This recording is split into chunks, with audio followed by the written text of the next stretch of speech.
Dans le silence des nuits étoilées, combien de fois avez-vous laissé échapper des prières profondes, des larmes mêlées à vos invocations, espérant un signe immédiat d'Allah?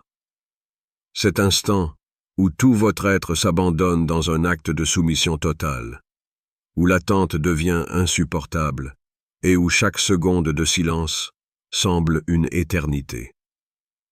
Pourtant, ce silence n'est pas vide. Il est une toile invisible où Allah tisse des bénédictions que nous ne sommes pas encore prêts à recevoir. Allah nous rappelle dans le Saint-Coran, et votre Seigneur dit, « Invoquez-moi, je vous répondrai. » Sourate Ghafir 40-60. Cette promesse divine est claire et absolue. Mais pourquoi alors, se demande-t-on souvent, les réponses à nos prières semblent-elles tarder?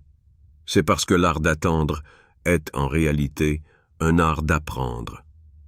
Chaque délai contient une sagesse, une leçon cachée que nous ne voyons pas toujours dans l'instant. Le silence est une réponse en lui-même, une manière pour Allah de dire « Je ne te refuse pas, je te prépare ». Chaque moment où nos prières semblent suspendues dans le vide est un moment où nos cœurs sont façonnés. L'attente nous pousse à réfléchir, à nous rapprocher d'Allah, d'une manière que la réponse immédiate ne pourrait jamais accomplir. Imaginez un jardinier qui sème des graines. Il ne voit pas immédiatement les fruits de son travail, mais il sait que la patience, la foi et le soin constant finiront par produire des récoltes abondantes. De même, Allah nous cultive à travers l'attente. Il connaît ce qui est bon pour nous, mieux que nous ne le savons nous-mêmes. Parfois, ce que nous demandons avec insistance pourrait être une épreuve si nous l'obtenions trop tôt. Parfois, ce que nous considérons comme un retard est en vérité un timing parfait. Allah dit également, « Il se peut que vous détestiez une chose alors qu'elle est un bien pour vous, et il se peut que vous aimiez une chose alors qu'elle est un mal pour vous. Allah sait, alors que vous ne savez pas. » Sourate Al-Baqarah 2:16. Ce verset illustre l'importance de faire confiance à la sagesse divine. Chaque instant d'attente est une occasion pour nous de purifier nos intentions et de renforcer notre relation avec Allah. C'est une invitation à déposer nos inquiétudes à ses pieds et à dire « Je ne sais pas ce qui est meilleur pour moi, mais toi, tu le sais. » Prenons le magnifique exemple du prophète Ibrahim, paix soit sur lui. Il a attendu des décennies pour avoir un enfant. Chaque prière qu'il faisait était un acte d'espoir renouvelé, même lorsque les années semblaient éroder ses chances. Mais Allah n'a pas oublié ses invocations. Lorsqu'Ismaël lui fut enfin accordé, il ne s'agissait pas seulement d'une réponse à sa prière, mais d'un enfant qui allait devenir une figure clé de l'histoire spirituelle de l'humanité. Ce délai n'était pas une punition, c'était une préparation divine, un processus par lequel Ibrahim devenait un modèle d'endurance et de foi pour nous tous. Son exemple nous enseigne que ce qui semble être un retard est souvent un signe que quelque chose de plus grand, de plus beau, est en préparation. Ahmed, un jeune diplômé, priait chaque nuit avec ferveur pour trouver un emploi. Mais les mois passaient et rien ne semblait bouger. Son désespoir grandissait et il commençait à se demander si Allah entendait ses prières.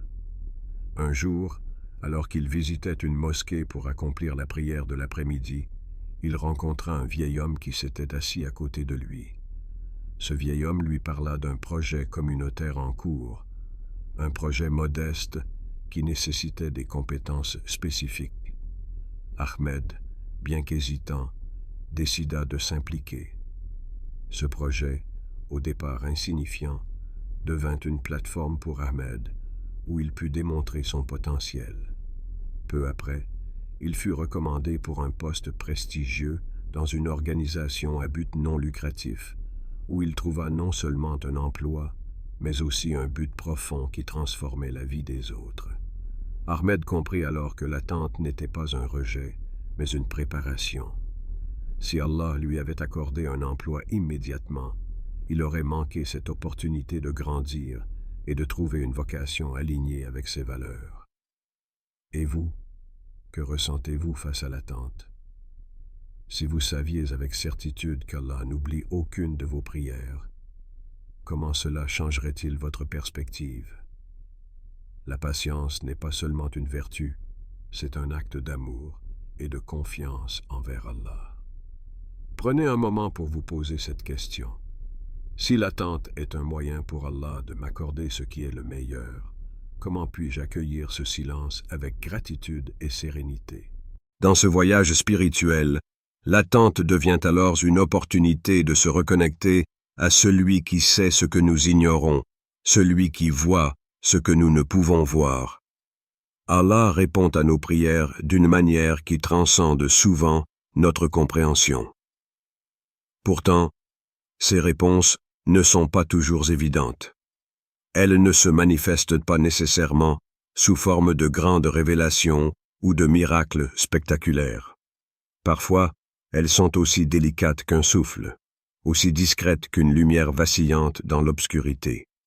Il faut un cœur ouvert, attentif, et un esprit en paix pour les discerner. Ces signes subtils, ces chuchotements divins, sont des messages d'amour d'Allah à ceux qui se tournent vers lui avec foi. Le Coran nous enseigne que l'évocation d'Allah apaise les cœurs.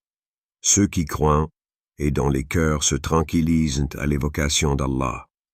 N'est-ce pas par l'évocation d'Allah que se tranquillisent les cœurs? Sourate Ar-Ra'd 13, 28. Ces paroles sont une promesse. Le véritable apaisement réside dans la connexion à Allah. Mais comment reconnaître ces moments de tranquillité comme des réponses divines? La clé réside dans l'introspection, dans notre capacité à ralentir et à écouter. Allah ne nous abandonne jamais. Il nous parle à travers les événements de notre vie, même ceux que nous jugeons insignifiants. Imaginez une coïncidence qui semble presque trop parfaite pour être fortuite. Un mot prononcé par un étranger au moment exact où vous aviez besoin de l'entendre. Une porte qui se ferme soudainement, plongeant votre cœur dans le doute, mais qui, avec le temps, vous conduit à une opportunité que vous n'auriez jamais imaginée. Ces moments sont des rappels subtils qu'Allah veille sur vous. Pour Amina, une jeune femme remplie de doutes, cette vérité se révéla d'une manière qui changea sa perspective. Elle traversait une période de confusion concernant sa carrière.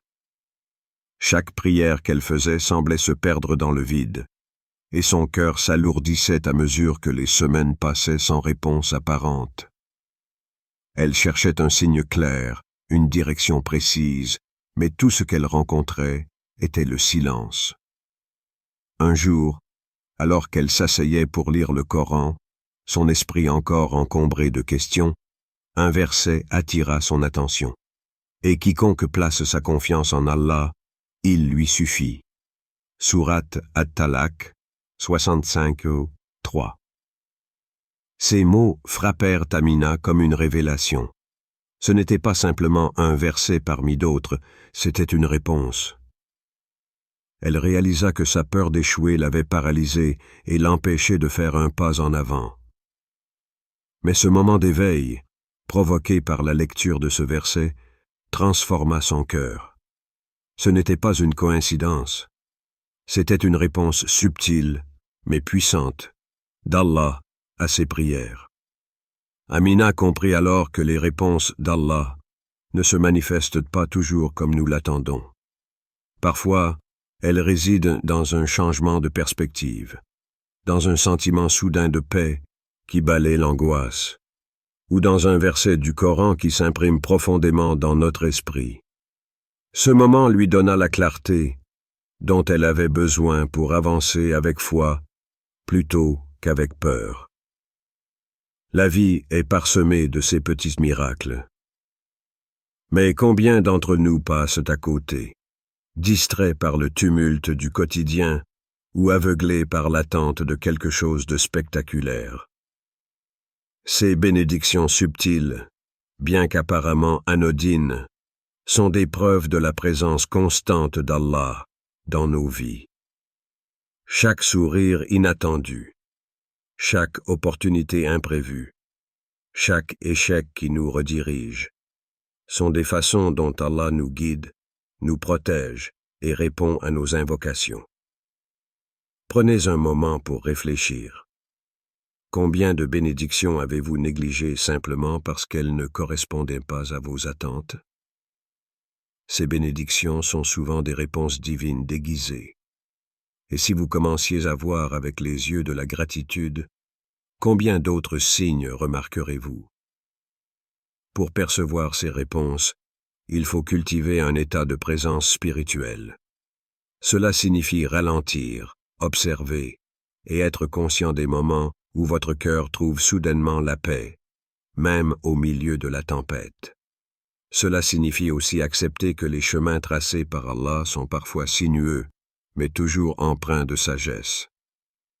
Imaginez un instant que vous êtes en train de marcher sur un sentier de montagne. Vous ne voyez pas le sommet. Tout ce que vous percevez, ce sont les obstacles immédiats devant vous. Mais à chaque pas, Allah place des indices subtils pour vous montrer que vous êtes sur la bonne voie.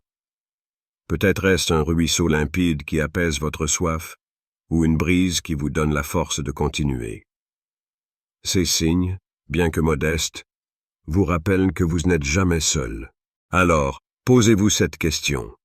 Quelles bénédictions ai-je ignorées, pensant qu'elles étaient trop petites pour être des réponses divines? Ces réponses subtiles d'Allah sont des cadeaux, mais elles nécessitent une disposition du cœur pour être reconnues. Lorsque vous ouvrez les yeux et que vous commencez à chercher, vous réalisez que chaque instant de votre vie est enveloppé dans sa miséricorde. Vous comprenez que la foi n'est pas seulement dans les grands miracles, mais aussi dans les chuchotements discrets de l'amour divin. Avoir foi en l'invisible, c'est embrasser l'essence même de notre relation avec Allah. Cette foi ne repose pas sur ce qui est tangible ou immédiatement perceptible, mais sur une conviction profonde que ce que nous ne pouvons pas voir est tout aussi réel, sinon plus. C'est croire dans le processus divin, même lorsque tout semble obscur. C'est accepter que l'absence de réponse visible à nos prières ne signifie pas un silence, mais un travail invisible orchestré par la sagesse infinie d'Allah. Le Coran nous guide avec ses paroles pleines de réconfort. Et il vous accordera d'où vous ne l'attendiez pas. Et quiconque place sa confiance en Allah, il lui suffit. Sourate At-Talaq 65-3. Ces mots rappellent que notre vision humaine est limitée. Nous percevons la vie à travers un prisme étroit de temps et d'espace, tandis qu'Allah voit l'ensemble du tableau. Avoir foi en lui, c'est reconnaître cette limitation et lui confier ce que nous ne comprenons pas. Imaginez planter une graine dans la terre. Vous la recouvrez soigneusement, l'arrosez régulièrement et attendez qu'elle germe. Mais pendant un moment, rien ne semble se produire. La surface reste inchangée, et vous pourriez être tenté de croire que vos efforts sont vains. Pourtant, sous cette surface immobile, un miracle est en train de se produire. Les racines s'étendent, la graine s'éveille à la vie, et bientôt, elle perce la terre pour devenir une plante vigoureuse. Chaque prière que nous faisons est une graine plantée dans le sol fertile de la foi. Certaines poussent rapidement, comme des fleurs éphémères qui répondent à un besoin immédiat. D'autres, cependant, prennent du temps. Elles sont comme de grands arbres, nécessitant des années pour s'enraciner profondément, avant d'élever leurs branches majestueuses vers le ciel. C'est cette patience dans l'attente, cette confiance dans le processus, qui définit la foi dans l'invisible. Cela demande une résilience émotionnelle et une profonde humilité, car il faut accepter que nos désirs immédiats ne sont pas toujours alignés avec ce qu'Allah sait être le mieux pour nous. Prenons l'exemple de Yassine, un père de famille aimant et dévoué. Il avait prié avec ferveur pour une maison plus grande afin d'offrir à sa famille un espace de vie plus confortable. Pendant des mois, il avait exploré toutes les options possibles, enchaînant visites et démarches administratives, tout en implorant Allah de répondre à son besoin. Mais malgré ses efforts et ses prières, les portes semblaient se fermer les unes après les autres. Frustré, Yassine finit par abandonner son rêve, croyant que sa demande n'avait pas été exaucée. Les années passèrent, et il trouva finalement un logement dans un quartier qu'il n'avait jamais envisagé auparavant. Ce qu'il découvrit avec le temps, c'est que ce nouveau quartier offrait des écoles exceptionnelles pour ses enfants. Grâce à cette éducation, ses enfants purent accéder à des opportunités qui transformèrent leur avenir. Ce jour-là, Yassine réalisa une vérité profonde. Allah avait entendu ses prières. Mais au lieu de lui donner simplement une maison plus grande, il lui avait offert un avenir meilleur pour sa famille. La réponse était différente de ce qu'il avait imaginé, mais infiniment meilleure. Cette histoire illustre une leçon essentielle. Ce que nous percevons comme un non ou un pas maintenant d'Allah est souvent un oui déguisé. C'est un oui à quelque chose de plus grand, de plus sage, qui dépasse notre compréhension immédiate. Cela nous invite à voir nos déceptions non pas comme des fins, mais comme des détours vers des bénédictions plus grandes. Alors, posez-vous cette question. Si vous saviez qu'Allah prépare quelque chose de meilleur pour vous, seriez-vous prêt à lui faire entièrement confiance? Cette question n'est pas seulement une invitation à réfléchir, mais un défi pour renforcer votre foi. Car avoir foi dans l'invisible, c'est faire confiance au plan d'Allah, même lorsque vous ne pouvez pas voir le chemin. C'est marcher dans l'obscurité, en sachant que la lumière viendra. La foi dans l'invisible nous enseigne également la gratitude pour l'inconnu. Il est facile de remercier Allah pour les bénédictions évidentes, mais combien d'entre nous le remercient pour les prières qui n'ont pas été exaucées comme nous le souhaitions? Combien reconnaissent que ces non étaient en réalité des oui à quelque chose de meilleur? Pour cultiver cette foi, il faut pratiquer le lâcher-prise. Cela ne signifie pas abandonner vos efforts, mais accepter que le résultat final est entre les mains d'Allah. C'est faire votre part avec sincérité et laisser le reste à sa sagesse. Lorsque vous vous trouvez face à une période d'incertitude, rappelez-vous cette vérité. La foi en l'invisible n'est pas une faiblesse, mais une force. C'est la force de croire que chaque prière plantée portera ses fruits à son propre rythme selon le plan parfait d'Allah. Même lorsque vos prières semblent sans réponse, le simple fait de pouvoir prier est un cadeau en soi. La gratitude pour ce lien direct avec Allah est une manière de reconnaître que vous êtes entendu, même dans le silence. Le prophète Muhammad, paix et bénédiction soient sur lui, a dit « Le meilleur acte d'adoration est la patience et la gratitude. » Exprimez votre reconnaissance, même pour les bénédictions que vous n'avez pas encore reçues, est une manifestation de votre foi. Cela montre à Allah que vous lui faites confiance, peu importe le timing de ses réponses. Un vieil homme nommé Abdurrahman avait passé sa vie à prier pour la paix dans sa famille. Malgré les conflits persistants, il ne cessa jamais de remercier Allah pour les moments de répit et les instants de joie. À la fin de sa vie, ses enfants, inspirés par sa patience et sa gratitude, se rapprochèrent et réconcilièrent leurs différends. Abdurrahman réalisa que sa foi constante avait été un exemple qui avait finalement porté ses fruits. Comment pouvez-vous exprimer votre gratitude à Allah, même pour les bénédictions que vous attendez encore?